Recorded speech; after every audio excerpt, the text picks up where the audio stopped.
down on it. Now, within a few seconds of him observing this and then kind of looking out his window, Yoshiro said that he found himself being pulled upwards, against gravity, just kind of being pulled up and then floated through the air towards his window. And I guess it doesn't just really describe, like he's not really sure at this point, or there's not really a clear idea of like how he got outside of his house, but I thought they pulled him through the window. Whatever, this force.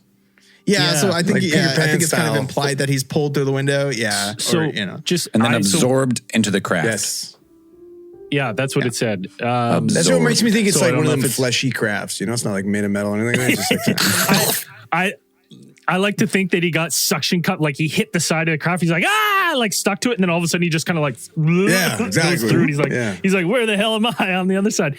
Now, an interesting thing I thought about this, like where we at or the story is there's kind of a varying account of the introduction here that I thought was interesting. Because when I first read the first article about this and it talked about the dog, I was like, I really want to know, I was like, what kind of dog? Because I was like, I feel like this kind of creature standing at that tall is like, chew toy. Like you open the door, your dog's gonna go nuts, right? Like on something like this. There was another account that I read on a Japanese website that I translated using Google. Not very, doesn't translate the best. But when I was reading that one, the intro said that in the morning, same time, he just heard noises in his foyer, came downstairs to see these things. Door open, they're already in his foyer. And he's like, freezes, turns, books it back upstairs to try to get to his bedroom, slams the bedroom door, sees that the light's emitting everywhere. And as he goes to look at the light, he's just pulled out of the window. Right. So there's like a varying account of what happened. And that one doesn't include a dog whatsoever. And then he's pulled out of the craft exactly the same and absorbed through the walls of this craft. All right. So the craft doesn't display any types of like openings. Of course, it's not really, it doesn't seem of any type of human make or even made for humans. So yeah, he's absorbed through the craft, or like it opens, like something opens up and pulls him in through there. And then when that occurs, Yoshiro says that he fell unconscious at that point, kind of blanked out when he's being pulled into the craft. When he awoke, apparently he found himself lying on what he believed was the floor of the saucer, and that there was he was surrounded pretty much with bright lights, he was saying, and then there was some type of, he said it's described as some kind of noxious smell, and then the comparison that they draw is to the smell in a dingy locker room is what it smells like. Yeah, I know the smell. Like sour ass. Far too well. Like fucking old man balls on the fucking counter while they're shaving. Just sour, bitter, sour ass. So as Yoshiro, comes to his senses and then takes account of his surroundings, he describes that he saw several aliens. So other that, all of the same kind of, all the same species or whatever they are at various like stations around the room. Either fucking they were Captain Kirk sitting in the middle in the chair, and fucking Spock banging away on the keys, fucking I think something like that. I think they weren't necessarily the ones that he observed on kind of the outside. Like those ones weren't really paying attention to him, or like were only paying him like a cursory glance or two, but there were actually two closer that were actually seemed to be observing him. Now, after his initial shock, Yoshiro said that he kind of tried to push himself up from the floor, but these creatures kind of rushed forward and managed to hold him down. Yeah, well, if they're like, imagine they got like octopus suckers, they just jump on your legs and stuff and then suction the floor. They're like, they just get him, boys. And you're just stuck. You're like, oh no. According to Yoshiro, like these things, like he did not expect them to be as strong as they were, on account of how small they are. These things are only like 3 feet tall, but apparently they were enough to hold him. A 28-year-old farmer guy, I would imagine he's like, he's pretty not strong. Farm boy. I don't know how strong octopus are, but like I'm pretty confident, like even a small, like a Great Pacific octopus would fuck you up if it got a hold of you. Like you would have a really hard time. Like a human-sized octopus would be not fun. That'd be a problem. This one's like 3 feet tall. Like, yeah, you have big problems. That'd be a problem. Trying to fuck with these things, especially if they have suckers. Like, could you imagine that? You looked like you had that therapy on your back. You know, where they put the fucking the cups, the cupping. cup therapy. Yeah. Cupping's great. All over your body. You know what that is? You know what that is? That cupping, you know, it's only popped up in the last how many years where it's really hit mainstream. They're just prepping us for the octopi invasion, right? 'Cause that's what everyone's going to look like when you get these things, right? So it's everyone's just getting used to those marks. It's slow disclosure is what it is. So as terrified as he already is, Yoshiro said that these creatures, as they're holding him down, are actually trying to calm him by fucking forcing him down on the ground with their suction cups. Shut up, and then mentally shushing him. Don't cry. Yeah, that seems to be don't make it worse for yourself. Recalls. So they're communicating with him while this is happening, and Yoshiro says that they had to have been, because I guess their mouths weren't moving. They didn't seem to be issuing forth any type of like just nonstop. They're still just grinning. They're not issuing audible commands because they seem to be communicating telepathically directly with his mind. I like the idea of these octopus starfish looking things are like, they don't have mouths, but they're like, humans have mouths, and it would probably make them feel good if we had a smile. So they're all just like, drawn on smiles, frozen smile, grinning man style, that as they're telepathically talking to you. It's interesting that they pick like starfish, because isn't there lots of like kaiju monsters that look like starfishes too? So 1974, I would say this is probably 1974. The third iteration of the Kamen Rider series actually released this year.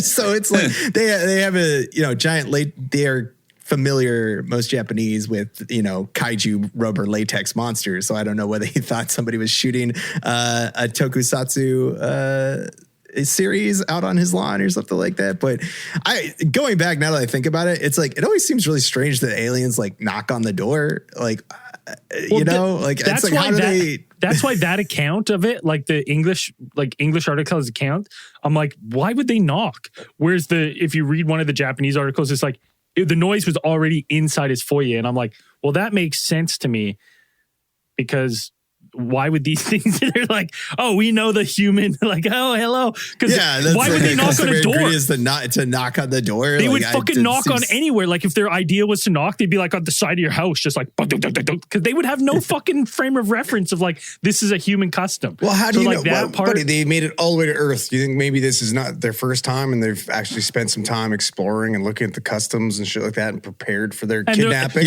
Okay, all right. No, that's a fair point. Right? That's a fair point. But here's the thing: if they've studied enough to know the customs, they would know that fucking manically knocking on the door is not acceptable by anyone. But they only got one gear. No. Not just that, but it's like, that is the customary human greeting, is like knocking on the door. There's nothing customary about opening up your door to somebody knocking and then seeing a 3-foot octopus starfish with a smile on your porch, like with a smile. Yeah, there's okay.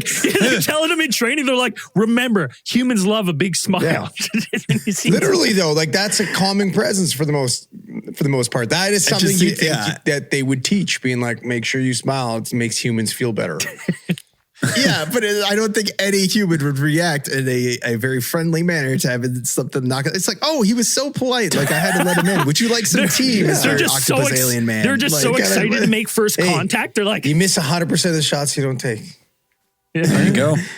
And apparently these ones. Hey, listen, aliens are just as excited to fuck us. All right. It's the ultimate conquest for them. Yeah, we've already talked about that. Earth is the extraterrestrial sexual playground of the galaxy. Yeah. You know this now.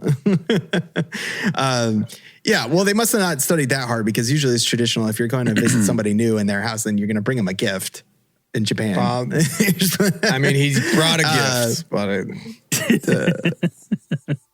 So, well, he was given gifts later. We're going to get into. This is true. Right. This is, so maybe they brushed up a little bit more, familiarized herself with Japanese Buddy's fucking running away the whole time.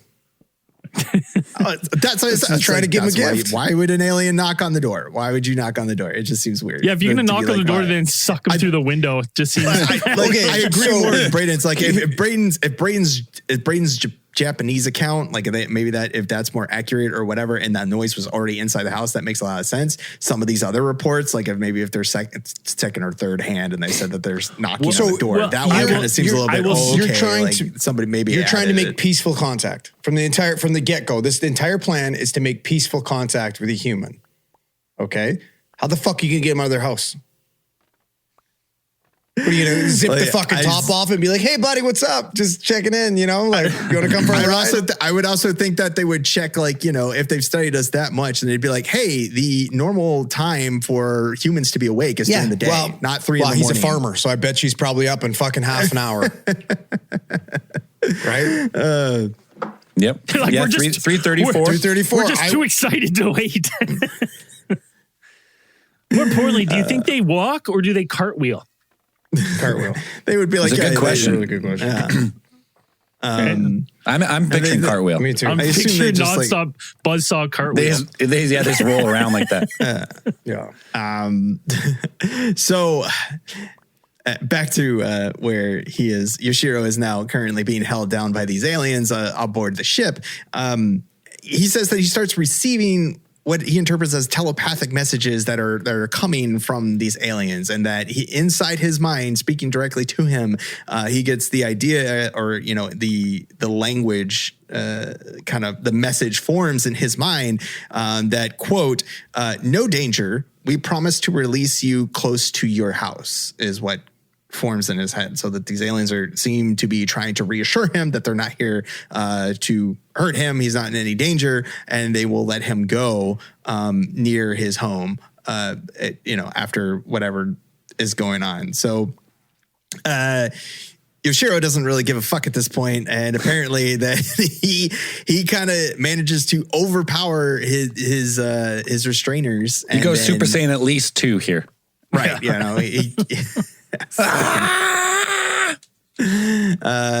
And so he manages to push the creatures away and distance himself enough that he gets a running start, and he runs blindly through an open hatch, a random open hatch, with no thought about his own safety. No, I love it. Launches out an open hatch. I love it because he's like, I would rather jump to my death. And then fortunately, he just a 10-foot drop just fucking hits the ground. Oh. Which is not that's not insignificant. That's a big drop to land on your back. Fun. Like, it would not be fun, but like, you're just the fact that you're like, this UFO that he said apparently when he saw it over his house is like 70 feet up. And then it's like, okay, I'm going to go full send out this hatch. I have no idea where it's going. It's just going to the outside, and whoosh, and then you fall 10 feet and hit the ground. Like, not fun, but well, I imagine in this state of like heightened absolute fear of what's going on and what's transpiring, I don't even know if you really like be like, I'm going to die if I jump out. It's just escape. Just go. Like I just wonder if he's giving one of those those really wordless cries that you scream out like as you're about, like he's like, I don't care, like I'm probably gonna die, so he just jumps out like screaming, and then you only fall 10 feet and you're like, boom. Yeah, that's exactly what happened. Oh, okay. Just knocks the wind out of you. Yeah, you're like expecting to die or fall, to your death, and then it's like 10 feet, boom, and you're like, oh, okay. Pick yourself up, and you're like, oh shit, all right, I gotta go now. All right. So Yoshiro, manages to recover his, gets up from hitting from that 10-foot, deadly 10-foot fall you can break bones, from the ship. 10 foot. You could do some damage. Fuck yeah. You're definitely sore. Yeah. Like even if you landed like flat in your stomach. Well, I mean, he's 28. Side, he bounces. Yeah. Yeah. More or less, he's uninjured because he is able to sprint from the hovering craft that's still glowing orange, apparently, to the nearby I would say house of it his wouldn't neighbors. matter. Your adrenaline would probably be pumping so much that you wouldn't even know. You'd be like up and just darting. So I guess he made it to his neighbor's his neighbors who were like I said before, I think they were like about 2K. Yeah, like you just, I guess it's just, you're packed full of adrenaline and fear. Like you're booking it. You're running. Here's the thing: if you're by yourself in this house and you've just got sucked through your window, it's like you wouldn't think of that as like, okay, well, I'm going to go in my house because that's a safe place. You're like, I'm by myself. They just sucked me out of the fucking window. I need help. Like I need someone else here to help me. So I'm going to lead them to my neighbor's house, as we all do. Hopefully they'll take them instead.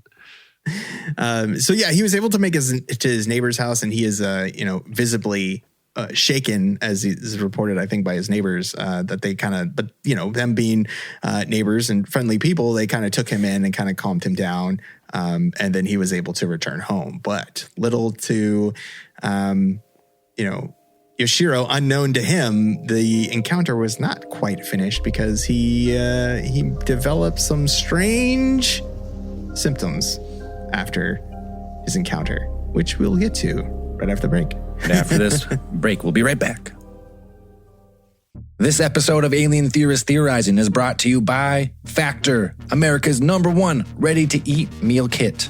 Hey, Theorites, with the busy fall season just around the corner, you might be looking for wholesome, convenient meals for your jam-packed days. Hey, listen, we get it. We got second jobs, we got kids, shit's busy. It's time to ditch Zell's Danish diet and get on Factor. You're going to save time, eat well, and stay on track with your healthy lifestyle that you already started on Zell's Danish diet. With Factor, skip the extra trip to the grocery store and the chopping, the prepping, the cleaning, the dishes, all the other bullshit that goes with making your own food. Man up and buy a fresh, gourmet-prepared meal kit that's delivered straight to your door. Are you ready to refresh those healthy habits that you had maybe never, but you want to start them? Well, you can choose from 34 weekly flavored, packed, dietitian-approved meals ready to eat in 2 minutes. Head to factormeals.com/theorypod50 and use code theorypod50 to get 50% off. That's code theorypod50 at factormeals.com/theorypod50 to get, that's right, 50% off. Hey, Theorites, if you've been wanting to learn a new language this year, now is the time to start. For example, if you've made a resolution to learn a new language, Rosetta Stone makes it easy to get started, and they'll create a learning plan for you that's easy to follow and keeps you motivated and on track with your goals. Maybe you've got some trips planned for this summer. Start learning now, and Rosetta Stone will get you conversation ready, so you'll be able to confidently order sushi in Japan, ask for a cerveza in Mexico, and chat with locals in Italy. Whether you want to learn a language to get the most out of travel, to connect in a deeper way with loved ones, or just pick up a new skill, Rosetta Stone can help get you there. Rosetta Stone breaks down your new language into bite-sized pieces so you can make progress even if you only have 10 minutes of time. Rosetta Stone focuses on speaking practice for real life scenarios to get you ready for real conversations with real people. For a limited time, Alien Theorist Theorizing listeners can get Rosetta Stone's lifetime unlimited subscription, which gives you access to all 25 of their languages forever for 40% off. Visit rosettastone.com/today. Rosetta Stone, how language is learned. We're back. We were just talking about Fujiwara potentially getting some mythical powers. From his starfish encounter. More like it. Yeah. Yoshiro is fortunate enough to escape his octopuses. We've discussed it. Octopuses. Sorry. How about octoprison? Captors. Yeah, his octoprison. Wow. That's a good sci-fi movie title. Trademark. That's how it works. Copyright. As he escapes from captivity of his octopus captors, and these hold on, manages to make it to his neighbors and return home. For the next one, we do 300. We do our callback episode, and people are making trivia questions. Someone should make a question of name all the things that are trademarked by us by saying trademarked. Because I feel like like we say like within every 10, we probably trademark 2 or 3 things. It's like 2 pages of like heavy metal band names. Yeah. Trademarked. So now, after he returns home, less than 24 hours later, Yoshiro reported that he started feeling these these blooms of pain, excruciating pain in his ears and like in between his ears and his head, right? Yeah, almost like he fell out of a craft. Yeah, no shit. Straight onto his head. The ground. And now the adrenaline's worn off, and he's like, "Holy fuck!" He smoked his head off the ground. And yeah, these are. He's like, yeah, he just like went head first into the fucking ground when he like fucking leaped out of there. He got radioactive by some fucking orange hot light through a fucking window. Yeah, you might feel a little worse for wear the next day, I imagine. And not only is he feeling this pain, this white hot pain inside of his head, he's also experiencing an intense burning sensation in his fingertips, is what he said. He's got some nerve pain now. He's got some neuropathy from a head injury. Like, that's fucking tracking. So Yoshiro reported that he fell into a kind of unconscious trance-like state. Also common with head injuries. Yes. Yeah. And then that's true. You're just like, you kind of like, I've had them where you all of a sudden you're sitting there, you're like, it feels like you're time jumping. When you have a bad concussion, you get rocked really hard. It feels like you're time jumping. You'll be one place and you'll be like, whoa, how did I get here? What is happening? Okay. I think this is weird. And then something will snap and all of a sudden you're somewhere else and you're like, whoa, something's wrong. You're just like moving through time, but consciously you're not. Like, I have no recollection of what I did between the moments where I am in control. Jesus just takes the wheel, and then you're like that's when you hit your head hard and you get weird shit like that. So it's like